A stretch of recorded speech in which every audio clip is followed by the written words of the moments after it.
Tsaka wag ano. tayong hipokrito. Sabi mo yan, napaka-straightforward mo, Oo. Paolo. Ang una talagang nadarama, attraction muna. Oo naman, oo. Physical attraction. Ano, hipokrito, friends tayo, kaya ako na-attract sa kanya kasi she's a good listener. Oo, di ba? Wow. Charot!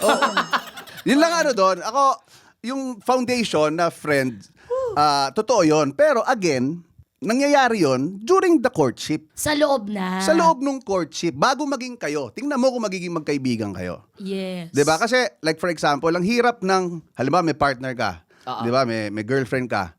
Tapos hindi mo masama sa labas, sa gimmick ng barkada, 'di ba? Kasi ang dami mong tinatago kasi baka yung barkada mo baka kung ano-ano ikwento. Yes. 'Di ba? Habang nanliligaw ka, that's your opportunity to come clean.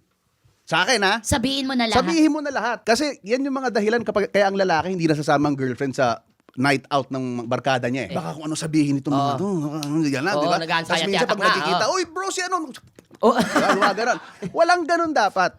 Kung gusto nyo magtagal kung gusto nyo magtagal, come clean. Kung tanggap ka niya, di good. Kung hindi, di tama. babu. Babu.